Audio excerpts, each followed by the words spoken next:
Ya, terima kasih Ibu. Izin mengambil alih. Assalamualaikum warahmatullahi wabarakatuh. Selamat siang Ibu Yeti Resnayati selaku dosen mata kuliah kebijakan kesehatan pada hari ini serta teman-teman sekalian. Sebelumnya izinkan saya Amelia Putri selaku moderator yang akan memandu jalannya presentasi pada siang hari ini. Baik, untuk mempersingkat waktu, saya persilakan kepada kelompok untuk memulai presentasi. Kepada kelompok, saya persilakan.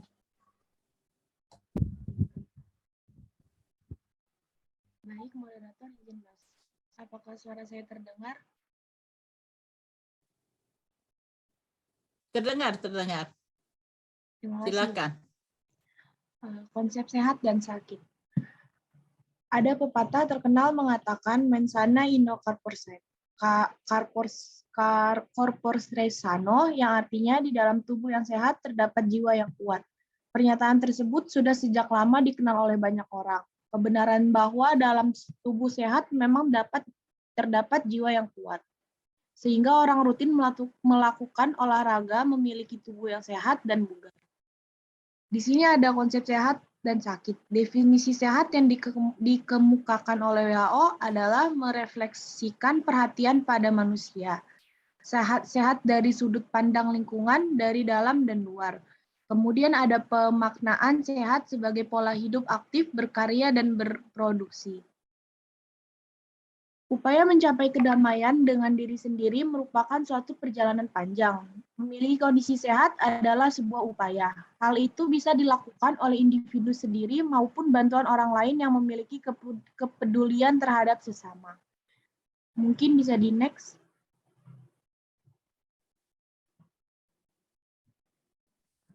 Konsep sehat dan sakit menurut Hidayah 2014. Sakit adalah suatu keadaan di mana emosional, fisik, sosial, intelektual, perkembangan, atau seseorang terganggu atau berkurang, bukan hanya kondisi terjadinya proses penyakit. Secara umum dinyatakan terkena suatu penyakit apabila sudah menimbulkan perubahan fungsi tubuh yang tidak semestinya dan keluhan lain yang menyebabkan munculnya tanda atau gejala. Perwujudan penyakit dapat meliputi hipofungsi atau seperti konstipasi, hiperfungsi seperti peningkatan produksi lendir, dan juga peningkatan fungsi mekanis seperti kejang. Mungkin bisa di next. Paradigma sehat memberikan perhatian utama terhadap kebijakan yang bersifat pencegahan dan promosi kesehatan. Memberikan dukungan dan alokasi sumber daya untuk menjaga agar tetap sehat, namun tetap mengupayakan yang sakit segera sehat. Pada prinsipnya, kebijakan tersebut menekankan pada masyarakat untuk mengutamakan kegiatan kesehatan daripada mengobati penyakit. Sejati 2005.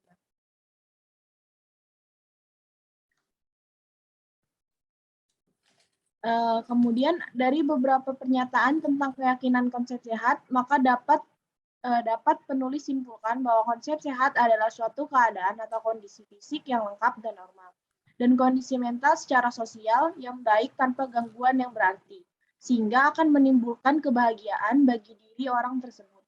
Orang sehat akan mampu menjalani aktivitas kehidupan dengan baik. Bisa di next.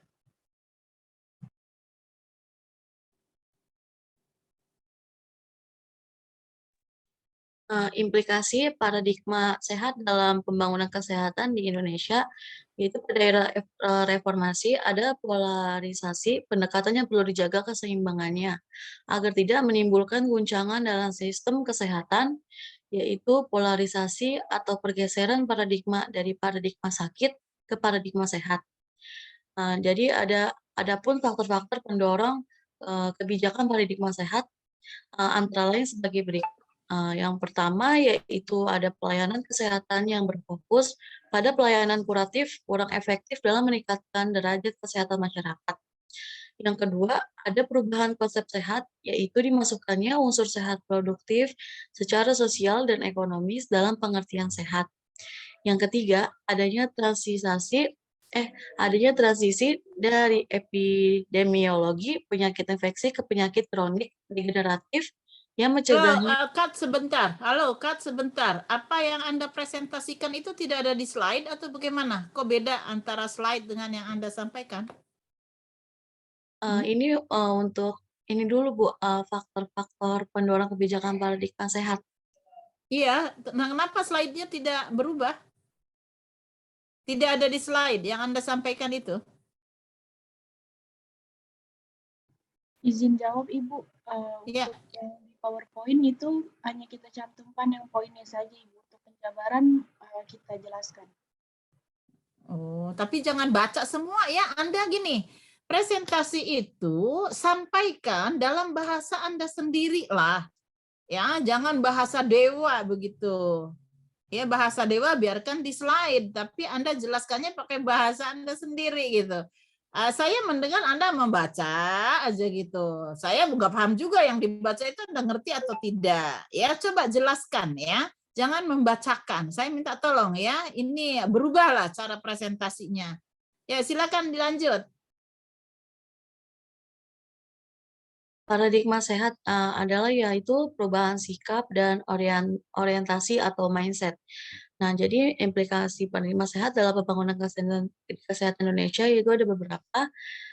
Yang pertama ini adalah mengubah pola pikir masyarakat. Yang dimaksud itu adalah pola pikir yang memandang kesehatan menjadi sebagian kebutuhan yang bersifat pasif, menjadi sesuatu yang bersifat yang aktif, yang mau tidak mau kesehatan harus diupayakan, dan itu harus menjadi sesuatu keperluan dan bagian dari HAM, yaitu hak asasi manusia, kebutuhan atau permintaan. Dan yang kedua itu kesehatan bukan merupakan sesuatu yang konsumtif, melainkan dari itu investasi, karena kesehatan menjamin adanya SDM yang produktif secara dari sosial dan dan ekonomi. Kesehatan sebagai konsumtif investasi. Dan yang ketiga, kesehatan hanya bersifat jangka pendek atau cuman sementara. Ikutsertaan kesehatan merupakan bagian dari pengembangan SDM jangka pendek atau pengembangan SDM. Dan yang keempat, pelayanan kesehatan bukan hanya dari pelayanan medis yang terlihat bagian dari sakitnya saja, tapi juga pelayanan kesehatan paripurna yang memandang manusia itu sebagai dari manusia yang utuh, atau pelayanan medis, pelayanan kesehatan. Perawatan medis konotasinya adalah yaitu penyembuhan atau terbebas dari rasanya sakit. Pemeliharaan kesehatan konotasinya adalah yaitu mencegahnya dari meningkatkan mutu hidup. Next.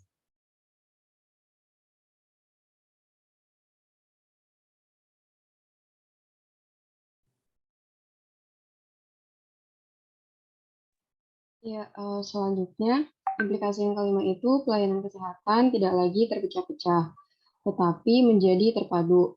Istilah ini bisa disebut fragmented integrated. Lalu yang keenam, kesehatan bukan hanya tentang jasmani atau fisik, tetapi juga mencakup mental dan sosial. Yang ketujuh, fokus kesehatan bukan lagi hanya pada penyakit, tetapi bisa mengandalkan pada permintaan pasar atau dalam hal ini pasien. Yang kedelapan, sasaran pelayanan kesehatan bukan hanya masyarakat umum, tetapi juga masyarakat swasta. Yang kesembilan, ada kecenderungan untuk memberikan otonomi pada fasilitas kesehatan pemerintah. Dalam hal ini, misalnya rumah sakit dan puskesmas. Yang ke-10, pengaturan kesehatan tidak lagi sentralis, melainkan desentralisasi. Yang ke-11, bukan lagi pengaturan dari atas, melainkan pengaturan dari bawah. 12, adanya kecenderungan untuk memberikan otonomi kepada fasilitas kesehatan dan pemerintah. 13, pengaturan kesehatan tidak lagi sentralisasi tapi desentralisasi. 14, bukan lagi pengaturan dari atas, melainkan peraturan dari bawah. 15, bukan lagi birokratis, tetapi pegawai memberikan kesan kaku dan tidak responsif terhadap tantangan dan peluang yang dinamis. 16, konsep partisipasi pada masa lalu mengajak masyarakat untuk menyetujui dan melaksanakan program kesehatan yang disusun pemerintah, sedangkan konsep kemitraan mencantumkan nuansa keikutsertaan aktif masyarakat pada semua langkah dan program kesehatan sejak perencanaan, pelaksanaan, pemantauan, sampai evaluasi program kesehatan. 17, terjadi keseimbangan antara sikap rule-driven dengan setiap langkah gerak juga digerakkan oleh visi dan misi yang telah ditetapkan. Sekian yang dapat disampaikan, saya kembalikan ke moderator. Ya, baik, terima kasih. Selanjutnya, kelompok kami akan membuka sesi pertanyaan. Kepada yang ingin bertanya, dipersilakan untuk raise hand terlebih dahulu.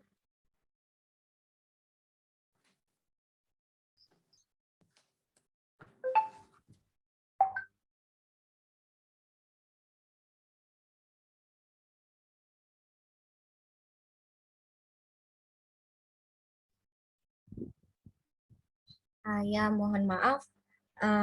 Kepada yang ingin bertanya, dipersilakan untuk memberikan pertanyaannya atau menuliskan pertanyaannya di room chat Zoom.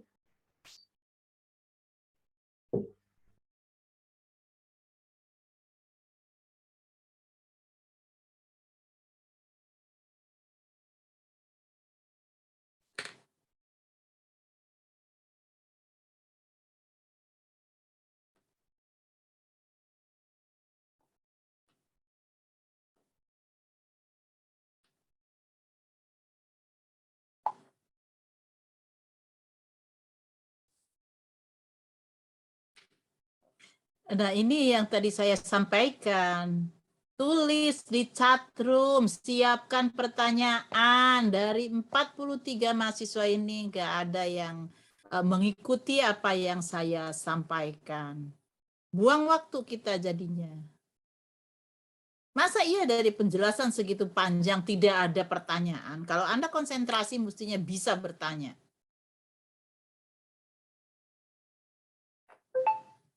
Silakan, sudah ada di chat room tuh, satu. Ayo semuanya menulis di chat room, semuanya menulis di chat room. Tidak usah langsung bertanya. Anda mikirnya aja di situ. Ayo, silakan moderator, dorong. Ya, sekali lagi saya ulangi, kepada yang ingin bertanya, dimohon untuk menuliskan pertanyaannya di room chat Zoom. Dimohon untuk menunggu, Ibu.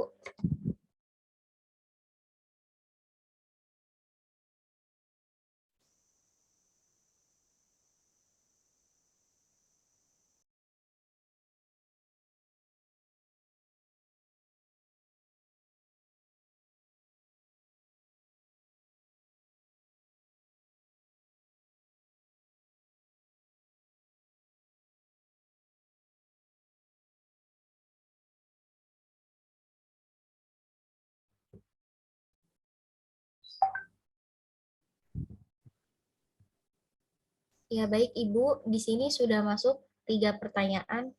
Apakah sudah bisa dijawab, Ibu? Silahkan, Anda yang ngelola, jangan tanya saya. Ya baik, izinkan saya untuk menjawab pertanyaan dari Adinda. Izin mengulangi. Jadi inti dari pertanyaannya adalah kebijakan sendiri yang kita itu kebijakan tersendiri yang kita ketahui seperti peraturan atau peran pemerintah. Yang ingin saya tanyakan adalah apakah peran pemerintah dalam merealisasikan paradigma sehat di Indonesia? Jawabannya adalah ada. Contohnya, contoh dari pertanyaan ini adalah pemerintah telah melakukan program Indonesia Sehat, yaitu sasaran dari program Indonesia Sehat adalah meningkatkan derajat kesehatan dan status gizi masyarakat melalui upaya kesehatan dan memperdayakan masyarakat yang didukung dengan perlindungan finansial dan pemerataan pelayanan kesehatan. Sasaran ini sesuai dengan sasaran pokok, yaitu rencana pembangunan jangka menengah nasional atau yang dikenal dengan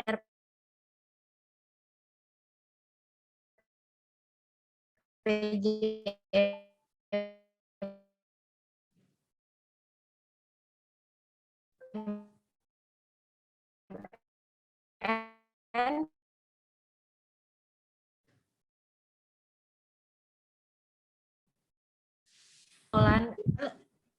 Halo, itu suara Anda nggak kedengaran. JSN Kesehatan. Ya, Ibu izin saya ulangi, Ibu, jawabannya.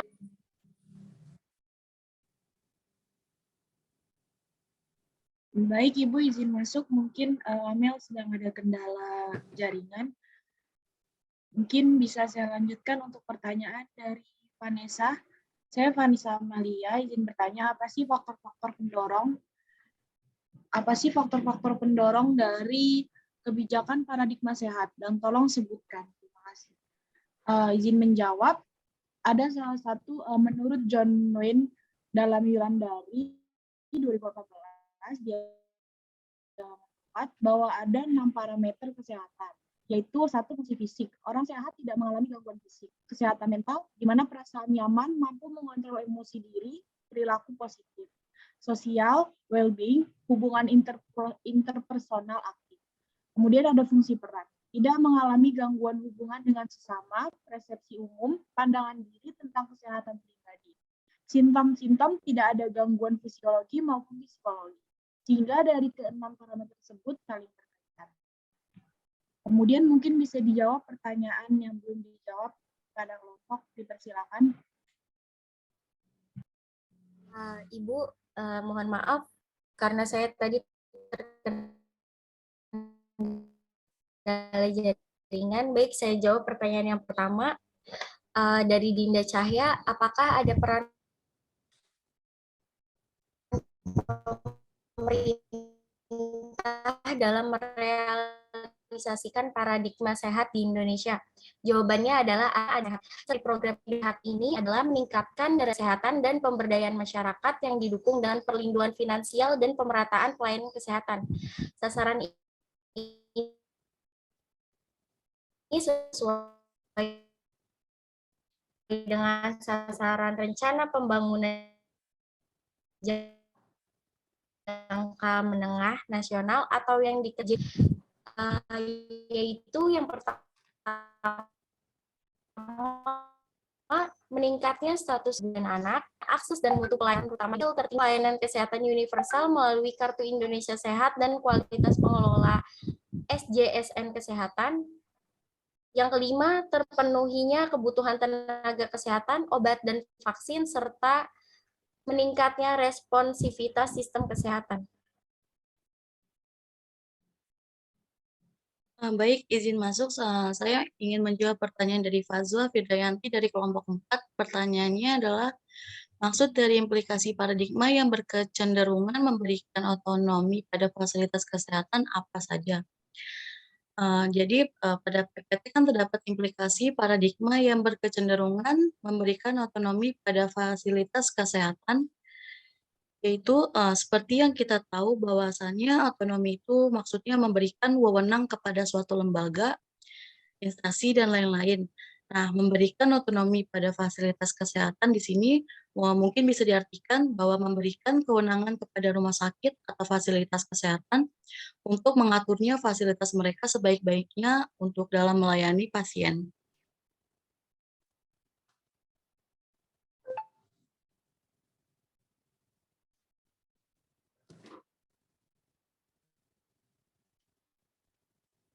Ya, izin masuk, moderator. Ya, dipersilakan.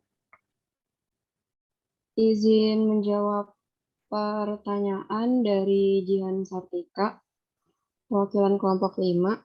Pertanyaannya itu, adakah pandangan atau tolak ukur yang digunakan untuk menetapkan seseorang itu sehat atau enggak?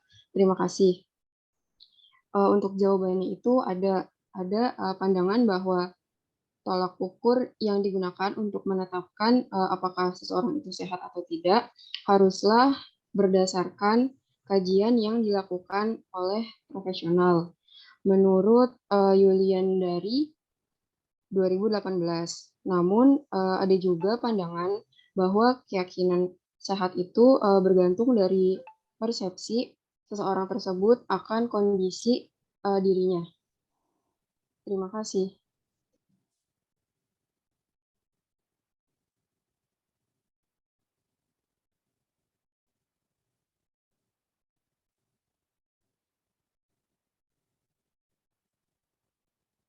Sebentar, saya arahkan sedikit ya.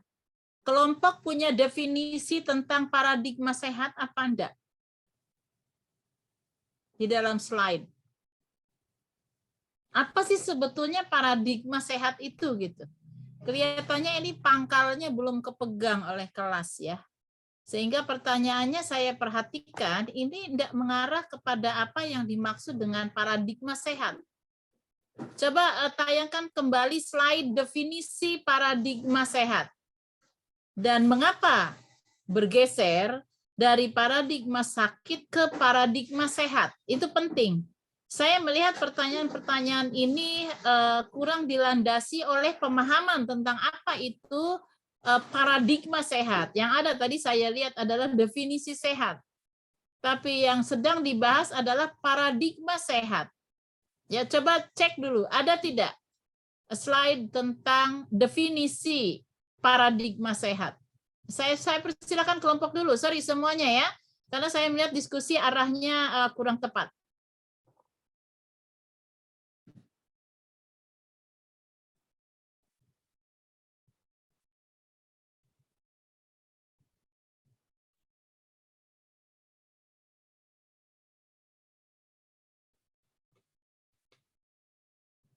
Ini definisi atau apa?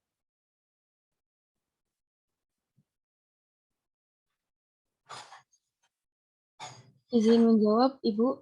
Iya, definisi paradigma sehat menurut Sujati tahun 2005, jadi Ibu. apa?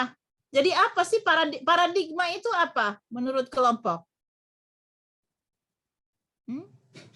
Apa paradigma itu? Izin menjawab, Ibu, paradigma sehat adalah, Ibu, mohon maaf sebelumnya, Bu, jika jaringan saya putus-putus, apa saya diperbolehkan untuk off-cam, Ibu?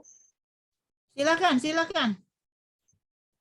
Ya, izin menjawab, Ibu, paradigma sehat adalah cara pandang atau pola pikir pembangunan kesehatan yang bersifat holistik, proaktif, dan antisipatif dengan melihat masalah kesehatan sebagai masalah yang dipengaruhi oleh banyak faktor secara dinamis. Maksudnya apa itu? Silakan jelaskan.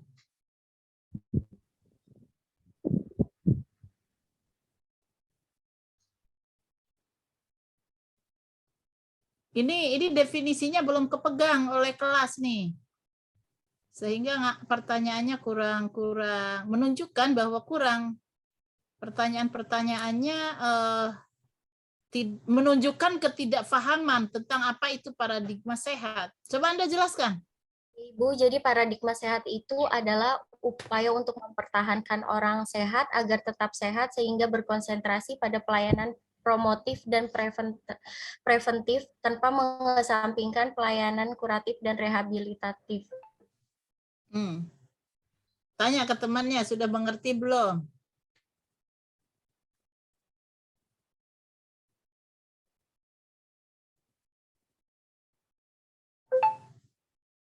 Anda nggak punya definisi.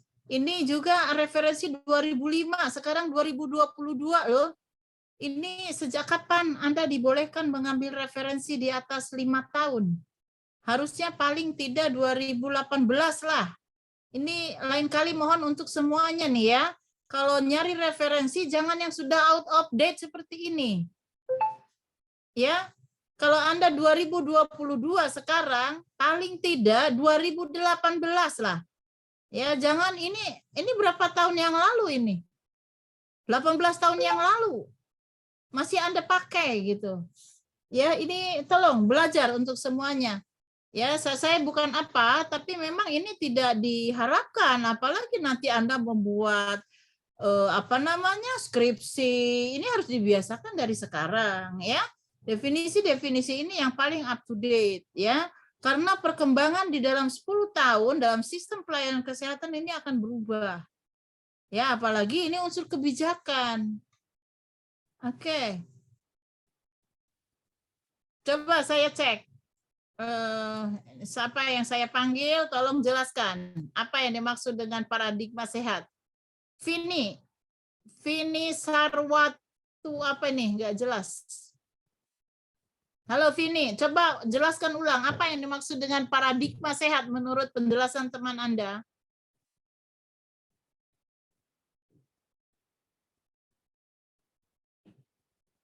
Vini dibuka, di unmute.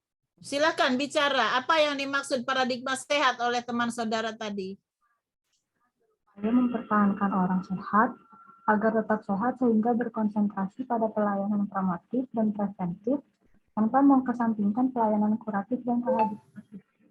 Kalau arti dari kata paradigma apa, Vini katanya? Paradigma itu perhatian utama terhadap kebijakan. Apa?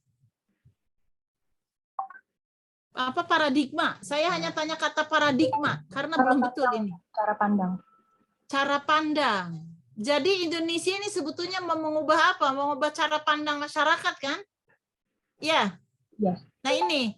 Jadi kalau Anda ingin menjelaskan ke kelompok ya dan seluruhnya, itu bicaralah dari kata per kata dulu. Karena tanpa statement cara pandang, seolah-olah paradigma ini sebuah program. Bukan program. Ya. Paradigma itu bukan sebuah program, tapi sebuah upaya untuk mengubah cara pandang bangsa terhadap upaya kesehatan.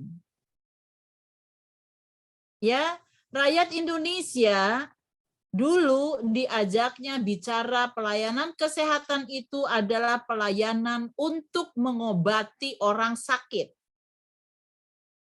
Saat ini masyarakat Indonesia harus mengubah cara pandangnya.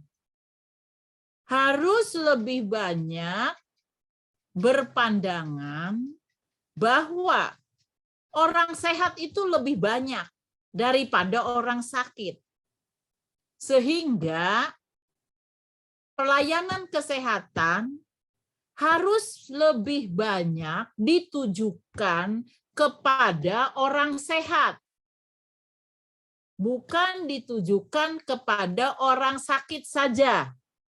Tolong catat kata-kata saya. Tolong rubah, cara pandang Anda juga rubah. Terhadap apa itu paradigm. Ya, jadi upaya untuk mengubah cara berpikir orang.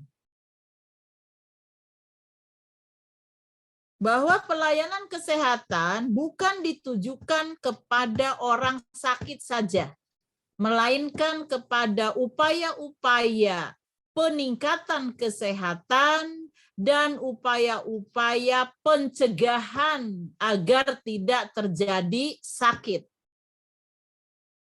Sehingga kalau dulu 70% pelayanan ditujukan kepada orang sakit, saat ini dibalik.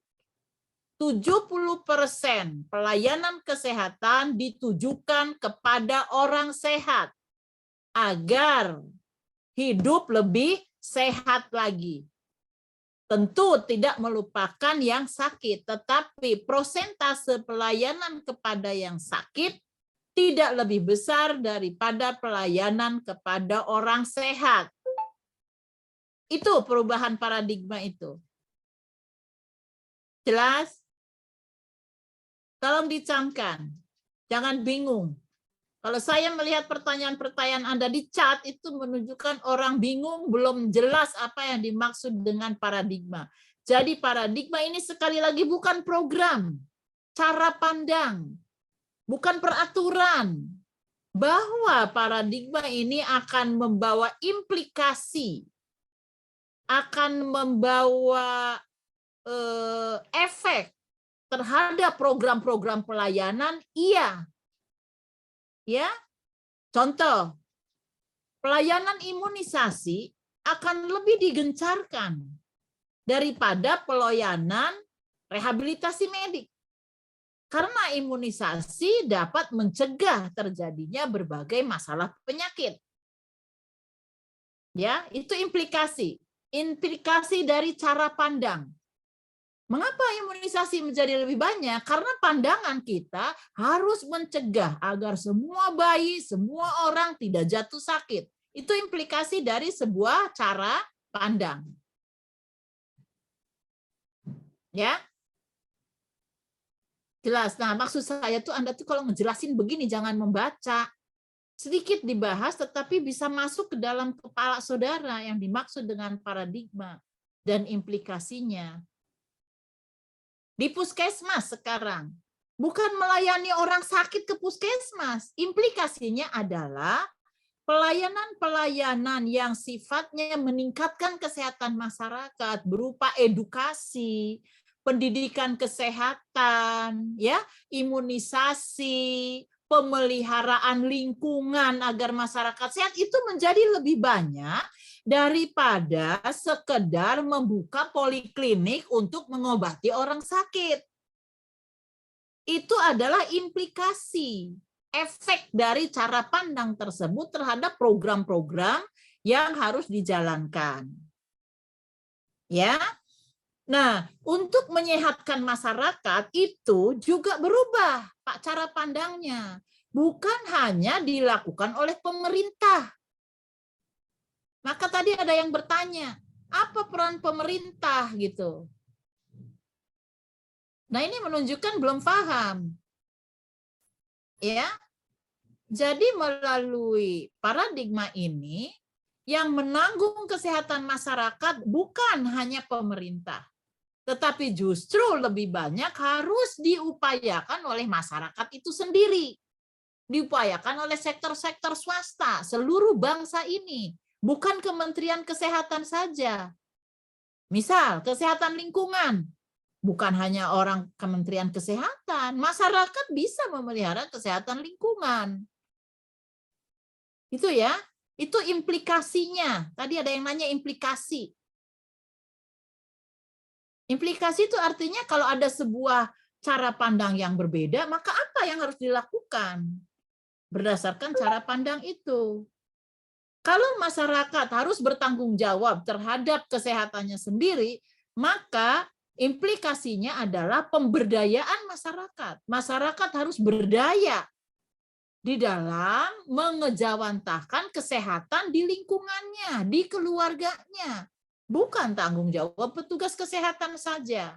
Itu implikasinya terhadap masyarakat. Ya. Jadi prinsipnya, implikasinya adalah upaya-upaya promotif dan preventif yang harus dilakukan oleh seluruh komponen bangsa.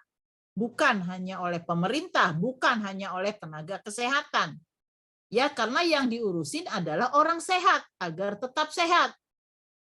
Gitu. Ya, yang dimaksud dengan paradigma itu sekali lagi terjadinya perubahan cara pandang kita semua dalam memandang kesehatan. Nah, statement paradigma, cara pandang, nursing paradigm. Anda kan udah belajar tuh. Paradigma keperawatan, bagaimana perawat memandang sehat, bagaimana perawat memandang manusia, itu berimplikasi terhadap bagaimana keperawatan harus dijalankan. Begitu juga dengan paradigma sehat. Ya, jadi sekali lagi catat, paradigma sehat bukan program pemerintah, bukan peraturan. Ya, tadi ada yang nanya, kebijakan itu selalu peraturan, tidak. Ya. Oke, mudah-mudahan penjelasan saya ini cukup memberikan kejelasan definisi daripada paradigma dan implikasinya. Ya, implikasinya. Yang terbaru coba saudara perhatikan. Gubernur DKI Jakarta mengatakan, saya tidak ingin mengatakan rumah sakit ini rumah sakit, tetapi saya akan rubah menjadi rumah sehat. Itu karena dia punya paradigma sehat. Ya. Puskesmas, emang bukan tempat orang sakit? Bukan. Puskesmas itu pusat kesehatan masyarakat. Yang upayanya harus lebih banyak kepada upaya peningkatan dan pencegahan. Maka tidak selayaknya puskesmas itu membuka poliklinik hanya orang sakit. Semua perawat, semua petugas harus turun ke masyarakat untuk menjaga kesehatan masyarakat. Bukan nungguin orang sakit datang ke puskesmas. Itu paradigma lama. Ya, paradigma baru bukan demikian. Oke, cukup jelas sampai di situ. Silakan stop share-nya.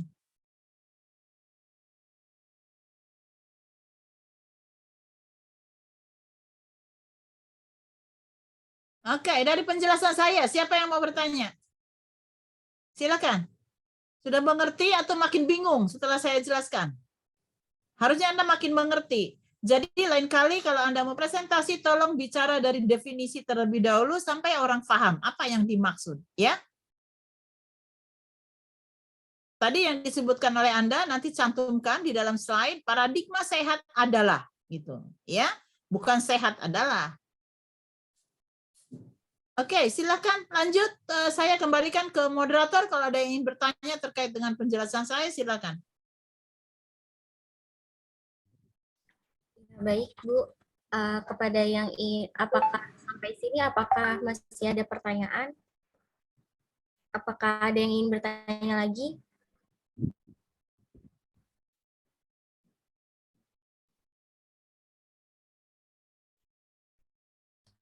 Jika tidak ada pertanyaan,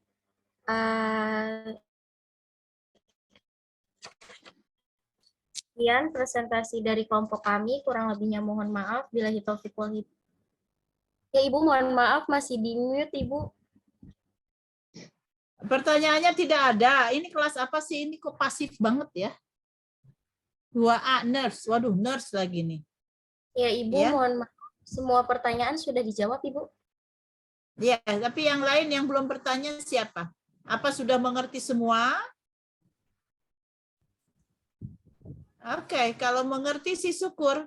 Ya, tapi jangan nanti kalau dibuat soal, Anda tidak bisa menjawab karena tidak bertanya saat ini. Gitu.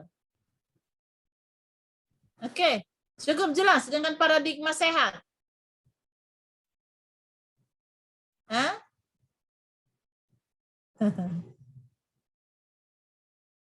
Kelompok cukup jelas tentang paradigma sehat ini? Cukup jelas, Ibu.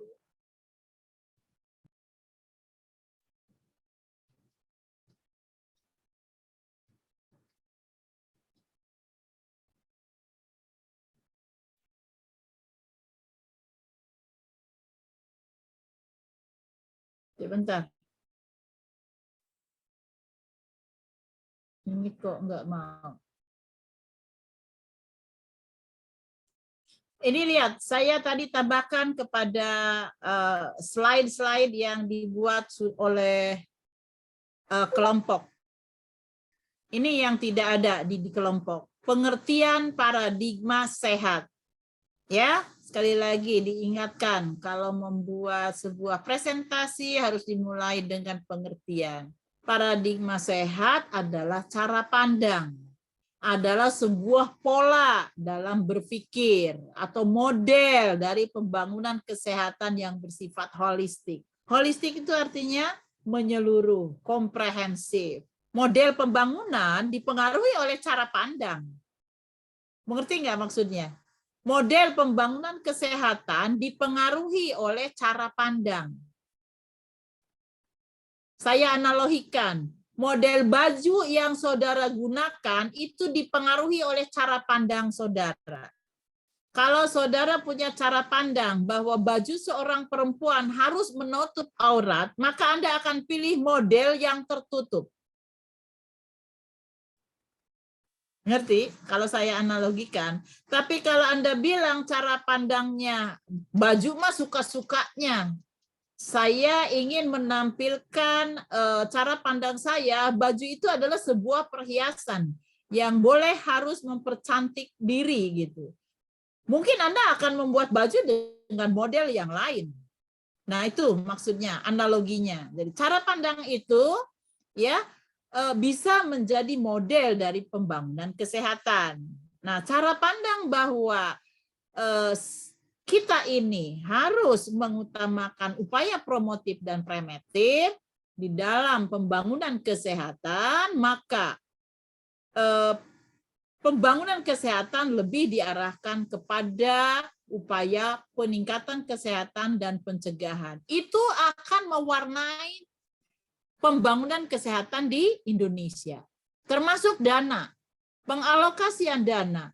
Setelah paradigma sehat ini itu berbanding terbalik. Kalau dulu 70% dana masuk untuk rumah sakit, 30% dana untuk puskesmas. Dengan adanya cara pandang baru, maka dibalik. 70% dana pembangunan kesehatan untuk pembangunan kesehatan masyarakat. 30% saja yang masuk untuk pembangunan atau pengobatan orang sakit di rumah sakit. Itu cara pandang mempengaruhi termasuk budgeting. Ya.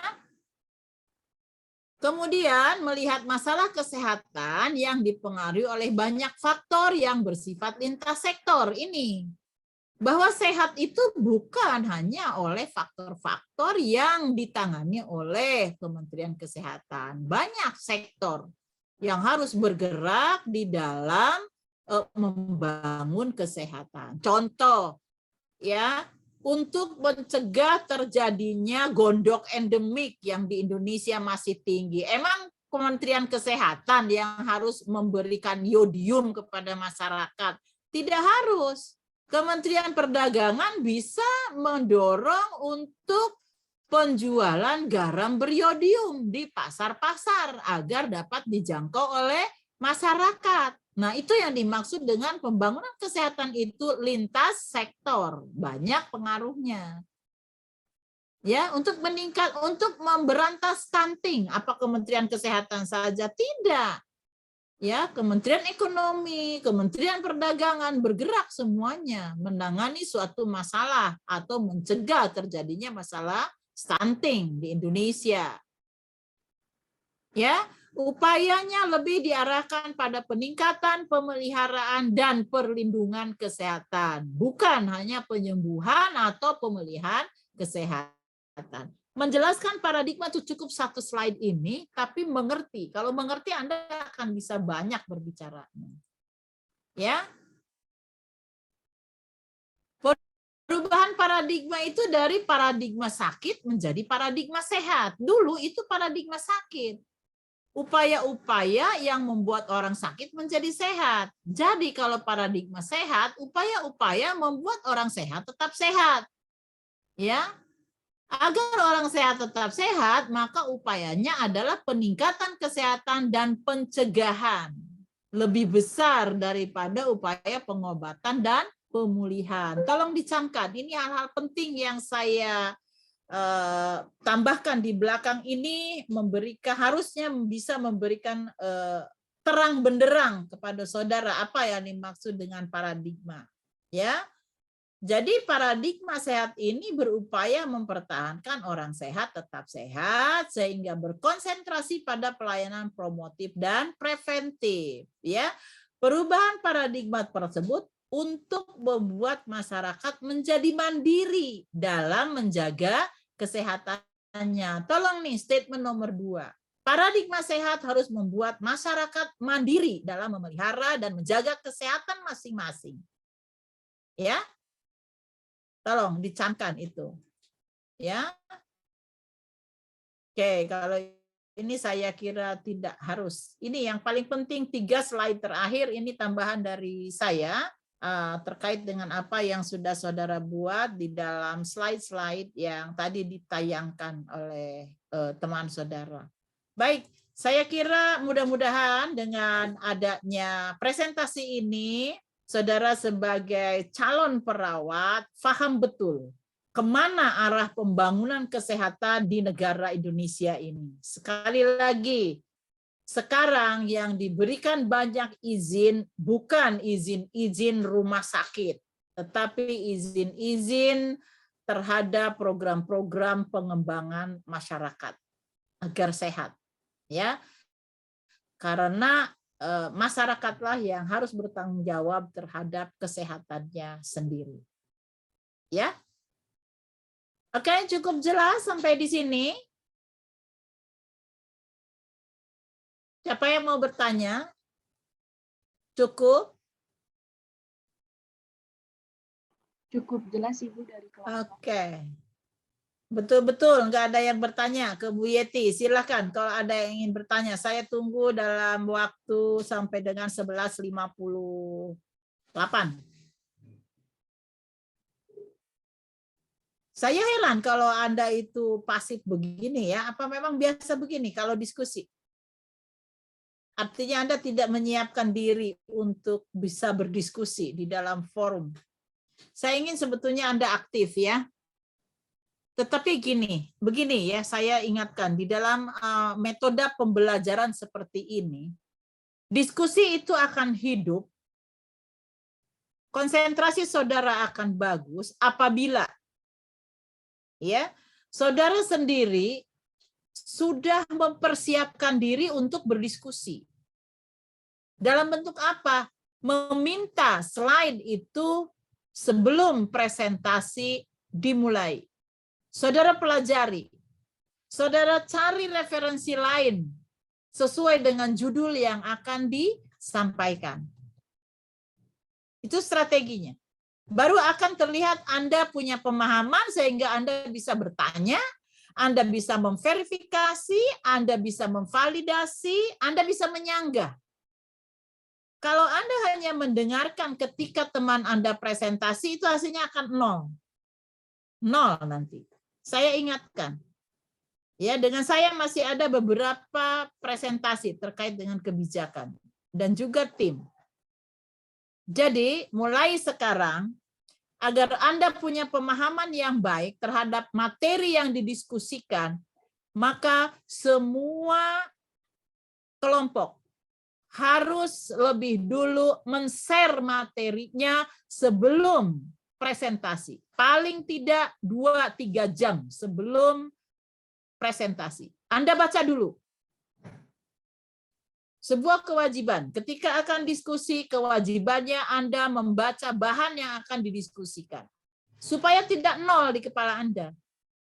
Kalau Anda berada di kelompok ini, tetapi kepalanya nol terkait dengan program yang akan disampaikan, ini kejadiannya.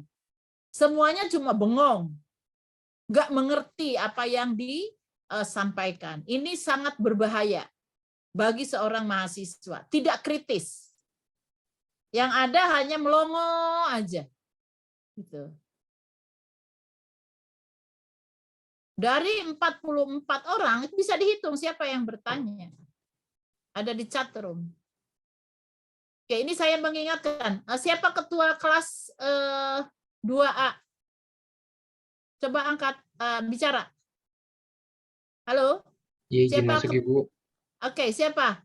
Ya, Dimas. perkenalkan Ibu. Oke. Iya, Dimas, betul Ibu. Dimas, Iya. saya pesan kepada Anda. Tolong dicek kepada Sipen dan kepada seluruh anggota kelas. Ya, paling tidak sehari sebelum presentasi, apakah mereka sudah pegang PPT atau materi temannya yang akan presentasi? Ya, tolong suruh mereka baca. Dan dari situ tolong suruh membuat pertanyaan, minimal 1 untuk 1 orang. Baru metode pembelajaran seperti ini akan hidup. Kalau tidak, kejadian ini akan terulang-ulang. Tidak masuk ke sini nih, ke kepalanya. Karena tidak prepare. Tidak menyiapkan diri untuk belajar itu. Ya, mohon maaf kalau saya salah. Kalau Anda sudah pegang dari awal, itu kebangetan. Kalau Anda tidak bisa bertanya dengan baik. Oke, ini saya catat. Ini adalah 2A. Ketua kelasnya Dimas Pramudito. Saya sudah ingatkan Anda untuk mengkontrol SIPEN mata kuliah yang metodenya seperti ini. Tidak boleh hanya mendengar pada saat tim presentasi. Begitu ya Dimas? Jelas maksud saya? Baik, Ibu. Iya Dimas? Halo? Silakan bicara Dimas. Baik Ibu, untuk pesannya saya Iya, ditanyakan. Anda sebagai ketua kelas punya palu untuk bisa mengontrol seluruh SIPEN ya. Menanyakan kesiapan materi kelompok dan kesiapan materi dipegang oleh seluruh mahasiswa di kelas ya, supaya hidup. Bukan apa-apa, ini metodenya kan metode presentasi. Ya, jangan dikira Bu Yati tidak membaca, seluruh PPT itu dibaca dan saya tahu kurangnya di sini, maka saya tambahkan gitu. Harusnya begitu Anda itu. Baca dulu PPT, cari di Google, cari di textbook, apa yang kurang tambahkan, apa yang tidak mengerti tanyakan, gitu. Ya. Oke, supaya kelasnya hidup. Kalau tidak Anda nanti tidak hidup, ya. Jelas ya Dimas dan SIPEN? Semua SIPEN, semua mata kuliah dengan metode seperti ini. Baik, sekian saya kira untuk pertemuan siang hari ini. Silakan di screenshot terlebih dahulu. Izin Ibu, tadi udah didokumentasikan. Sudah, daftar hadirnya tolong ya. Nanti dikirim untuk saya tanda tangani. Gitu? Iya, Anda harus langsung bikin dokumennya karena ini sedikit ada masalah terkait dengan dokumen kehadiran mahasiswa yang di akhir semester sering tertinggal. Ya. Baik, saya kira cukup. Terima kasih kepada kelompok yang sudah presentasi. Nanti tambahannya akan saya kirim melalui chat grup ya. Mudah-mudahan Anda paham tentang apa itu paradigma sehat. Ya, tadi saya sudah panjang lebar sampaikan, kelompok juga sudah memberikan, hanya banyak di situ implikasi-implikasinya yang belum terjelaskan secara panjang lebar. Silakan Anda baca saja. Tetapi inti daripada implikasi itu apa? Saya sudah jelaskan dan saya sudah berikan contoh-contohnya. Ya. Baik, terima kasih. Saya akhiri dengan pertemuan ini dengan mengucap alhamdulillahirrahmanirrahim. Wassalamualaikum warahmatullahi wabarakatuh. Waalaikumsalam. Terima kasih Ibu. Terima kasih Bu. Baik, selamat siang ya. Masih ada waktu kalau Anda mau diskusi. Ini baru jam 12.02. Sebetulnya saya harusnya leave pada 12.40. Tapi karena tidak ada yang bertanya, tidak ada yang mau diskusi, dan saya sudah selesai menjelaskan, ya sudah, saya sudahi saja.